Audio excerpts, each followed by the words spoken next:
ఆశీర్వదించేటప్పుడు తలపై అక్షింతలు ఎందుకు వాడతారో తెలుసా? అక్షింతలు ఎందుకు వేయాలి? వాటి వల్ల లాభం ఏమిటో మనం తెలుసుకుందాం. తలపై అక్షింతలు ఎందుకు వేస్తారు? ఒకరిని దీవిస్తున్నప్పుడు, శుభకార్యాల్లో, పూజల్లో భాగంగా అక్షింతలు వాడటం ఒక సంప్రదాయంగా పాటిస్తాం. అవే ఎందుకు అని చాలా మందికి సందేహం ఉంటుంది. వాటికి బదులు రకరకాల పూలు వేయొచ్చు కదా అన్న సందేహం వస్తుంది. పూల కన్నా అక్షింతలు వాడటం వెనుక అంతరం పెద్దదే అంటున్నాయి పురాణాలు. అక్షింతలు అంటే క్షతము, నాశనం కానివి అని అర్థం. బియ్యం శుభానికి, సమృద్ధికి సంకేతం.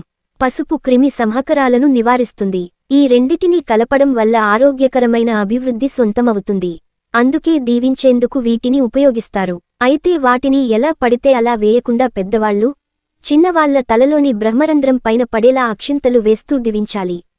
దానివల్ల అక్షతమైన ఆయురారోగ్యాలు, ఎలాంటి ఆటంకాలు లేని అభివృద్ధి సిద్ధిస్తాయని చెబుతారు. అక్షింతల్ని అలా తలలోని బ్రహ్మరంధ్రం పైన చల్లడం వల్ల శరీరంలో సానుకూల తరంగాలు ఉత్తేజిత అవుతాయి. ఇక పూజలో భాగంగా కొన్నిసార్లు గంధం కాని, కుంకుమ కాని సరిపడా పువ్వులో అందుబాటులో ఉండకపోవచ్చు. అలాంటప్పుడు వాటన్నిటికీ బదులుగా అక్షింతలు వాడటం సరైన పరిష్కారం అని శాస్త్రాలు చెబుతున్నాయి. అంటే అక్షింతలు పూజా సామాగ్రిలోని లోటును పూడ్చేందుకు ఉపయోగపడతాయి. అందుకే అలా వాడిన అక్షింతలనే పూజ అంతా అయ్యాక తలపై చల్లుతారు. కేవలం వాడటమే కాదు, వీటిని తయారు చేసుకునే అప్పుడు జాగ్రత్తగా ఉండాలి. సంపూర్ణంగా ఉండే బియ్యపు గింజల్నే అక్షింతలు తయారీకి ఎంచుకోవాలి.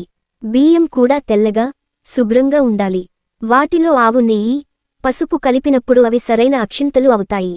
దేవీ పూజలో కొన్నిసార్లు పసుపుకు బదులుగా కుంకుమను వాడుతుంటారు కాబట్టి సందర్భాన్ని బట్టి రెండు రకాలుగా తయారు చేసుకోవచ్చు. అక్షింతలు ఎందుకు వేయాలి? వాటి వల్ల లాభం ఏమిటో మనం తెలుసుకుందాం. అక్షింతలు అంటేనే అవి క్షతం కాని అని చెబుతుంటారు. అంటే రోకలిపోటుకు విరగవని అర్థం వస్తుంది. మంచి బియ్యం రోకలిపోటుకు విరిగిపోవు. అలాంటి బియ్యాన్ని పసుపు లేదా నెయ్యితో లేకుంటే నూనెతో కలిపి అక్షింతలుగా తయారు చేస్తారు. ఈ బియ్యం అంటే చంద్రుడికి చాలా ఇష్టం. మనస్సులకు పెద్దవాడైన చంద్రుడి ప్రభావం మానవులపై అధికంగా ఉంటుందని చెబుతారు. మనిషి యొక్క మనసు, గుణము, బుద్ధి, వ్యసనము ఇవన్నీ చంద్రుడు పైన ఆధారపడి ఉంటాయట. అందుకే ఆ యొక్క చంద్రుడికి సంకేతమైన బియ్యం కూడా మనిషి మనస్సుపై ప్రభావం చూపుతుందని, అందువల్ల మన ధర్మాన్ని నియంత్రణ చేస్తాయని మన పెద్దలు చెబుతూ ఉంటారు. అందువల్లే అక్షింతలను తలపై వేసి మరీ ఆశీర్వాదం అందిస్తారు. మనిషి శరీరమే ఒక పెద్ద విద్యుత్ కేంద్రం. ఇందులో విద్యుత్ సరఫరా అనేది హెచ్చుతగ్గులు వస్తూ ఉండడం సర్వసాధారణం. అయితే ఈ వ్యత్యాసాలు మనిషి యొక్క మనసు మీద, వారి ఆరోగ్యం మీద ప్రభావాన్ని చూపుతాయని. అయితే బియ్యానికి విద్యుత్ శక్తిని గ్రహించే తత్వం కూడా ఎక్కువగా ఉంటుందని చెబుతుంటారు. అందువల్ల తలపై అక్షింతలు వేసే సమయంలో దేహంలోని విద్యుత్తు కొంత అక్షింతలను తాగుతుంది. ఆశీర్వదించే వారి నుంచి ఆశీర్వచనాలు తీసుకునే వారికి కొంత విద్యుత్ సరఫరా అవుతుంది. అందువల్ల తలపై అక్షింతలు వేయడం ద్వారా వాటిలోని విద్యుత్ను గ్రహించి దేహానికి సరఫరా చేస్తుంది మన శిరస్సు.